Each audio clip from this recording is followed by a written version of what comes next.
Ladies and gentlemen, I am Paul, U.S. Army combat veteran, and this is your daily Ukraine update. And while there's once again not much movement on the war front, there's a lot going on in the backlines, including Ukrainian special services staying busy, apparently. Let's break it down. Okay, so first and foremost, on the map, we have virtually no movement, as you can see. Now, this map is the weekend update hasn't hit yet, but the only change has been an updated situation in this little village outside of Marinka, right? And you can see that it's been like a few meters of Russian gains.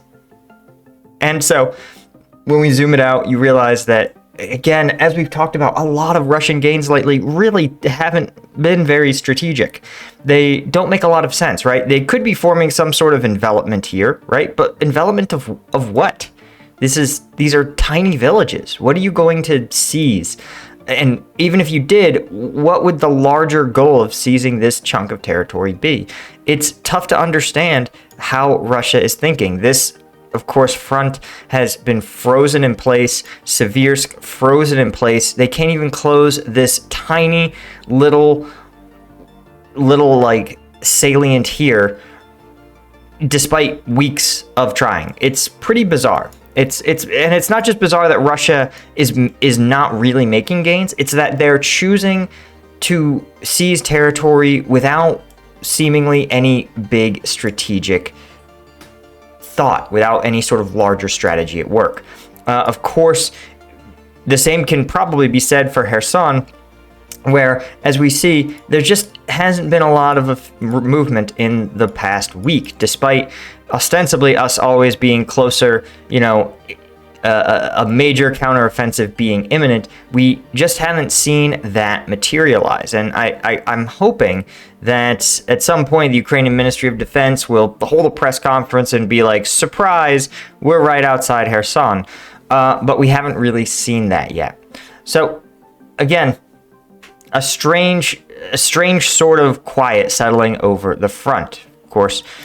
Now, let's talk a little bit about, actually, we're going to turn to today's sponsor, Ground News. Ground News aggregates tens of thousands of news sources and provides us readers the information to discern bias. We can see who's funding different news sources, and we can see which stories are being reported more on different sides of the political spectrum. In this era of course, Russian propaganda, this is actually a really, really important service, and I really, really like them. So I'm actually pretty amped to be working with them. Check out the link down below, ground.news/combatveteran, and sign up for free. Or if you want, you can subscribe and support this small team doing what I think is really important journalistic work. Anyway, they're also a great way to check out the news coming out of Ukraine. And there's two big stories that I got to cover. The first, conveniently, is reported heavily by centrist sources, and that's area around Ukraine nuclear plant hit again despite U.S. pleas, right?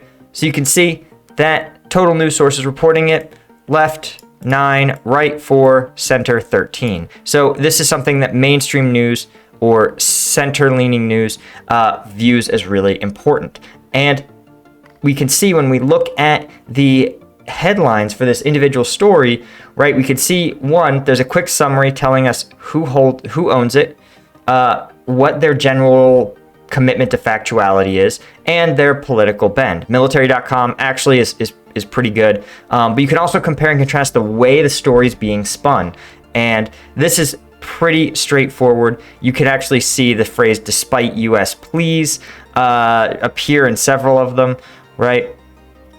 Area near Ukraine plant hit again. Area near Ukraine plant hit again. Some of these appear to be very, very similar, almost the same story reposted in the Montana Standard, Tucson, and the Sentinel.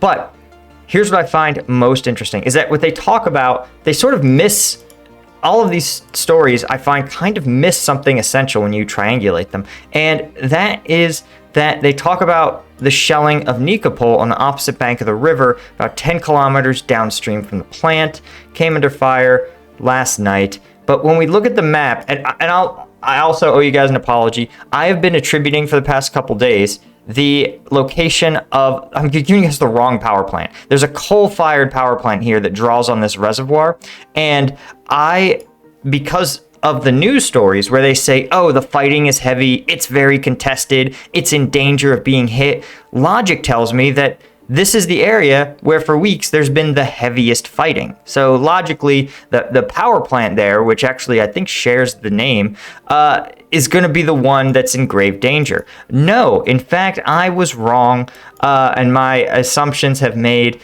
an ass out of me. You guys in the comments that told me we're not made an ass of. But here's what's bananas to me. It's not. It's a Nikopol. Now look at this. Is there any, this is what drives me crazy. This is the nuclear power plant. This is not contested at all. At all. Hasn't been contested for months. And there is 0% chance in the next, I'm going to say, in the next 2 weeks for sure, and probably a 5% chance in the next 2 months that this will fall to Ukrainian hands. This will be a site of actual fighting. Because look, it's protected. What are they going to do? Send boats across this river, right? This entire flank is totally protected. It's firmly under Russian control. None of these areas, the front, are the subject of Ukraine counteroffensives, right? There's just really limited possibility of this becoming a contested area. Now, certainly the Russians love shelling Nikopol, and it becomes tough because the Ukrainians are going to have counter battery fire, right? That it's an automated process at this point.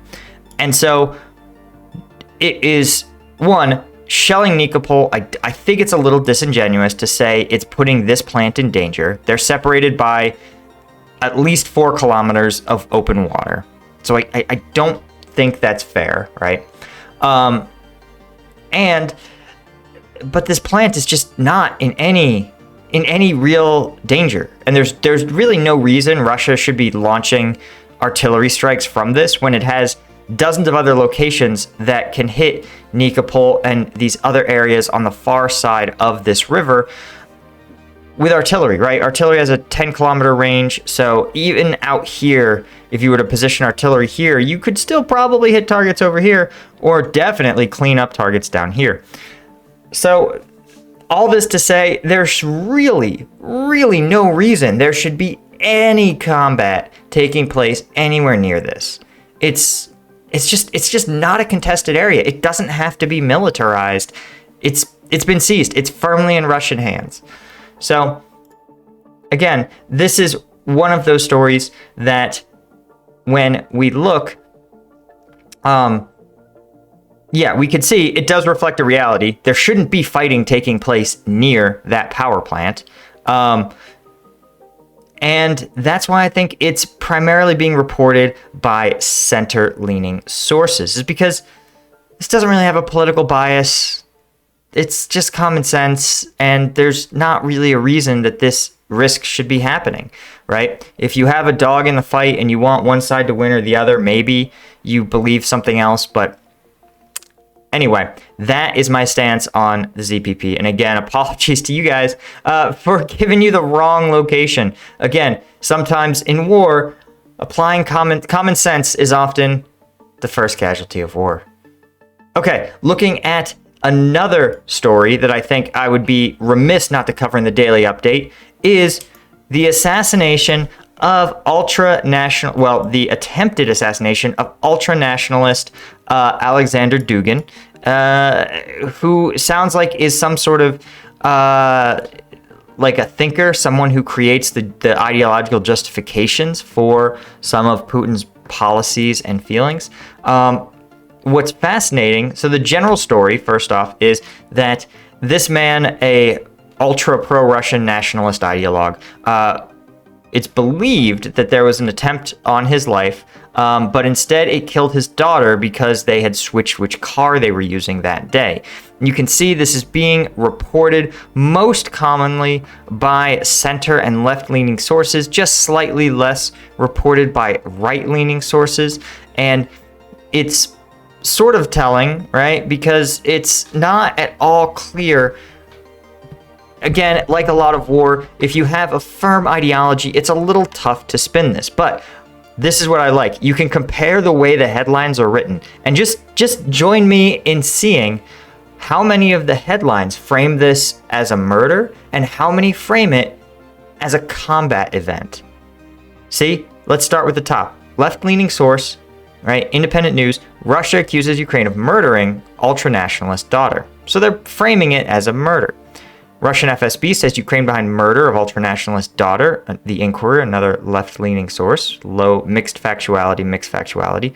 Here, Russia blames Ukraine for nationalists' car bombing death. Yeah, interesting. High factuality, center-leaning, and held by a conglomerate. CTV, Russia blames Ukraine for nationalist car bombing death, right? High factuality. Here's another high factuality, calling it a death. And here is actually the Cabinet of Germany, a high factuality, center-leaning source, Deutsche Welle. Russia-Ukraine updates. FSB claims Ukraine killed Putin ally's daughter. So you can see how comparing just the headlines lets us really get a sense of just how hard the propaganda spin can sometimes go, where some people are framing this as a murder, some are framing it as a bombing death. And the reality is that, here's what I would say. If you believe that sincerely that Putin or Russian-backed forces at some point in the war were sent to assassinate Ukrainian generals or Zelensky, right, and just weren't successful, but attempted to do so, and that was a legitimate act of war, which it more or less is, then you probably are stuck in a situation where this is also probably a legitimate act of war. Makes sense that the Ukrainian FSB or the Ukrainian security services are going to deny this, both for two reasons, I think. One, that they don't want, they want to keep their sources and methods close to their chest, so they don't even want to publicly acknowledge that this was them. Why give the enemy that information, right? And second, the U.S. is much cagier about Ukraine's willingness to engage targets on on internationally recognized Russian territory. So, you know, the agreement that in my understanding, is that U.S. has said, don't use our weapons on Russian sovereign territory. But the Ukraine has access to a lot of weapons from a lot of places, U.S. and otherwise. So I suspect that that's probably the boundary that they are trying to enforce. Anyway, guys, thank you so much for joining me on this update. Thank you again to Ground News for sponsoring the video. Again, ground.news/combat veteran. Link is in the description. And I'll see you guys in the next one.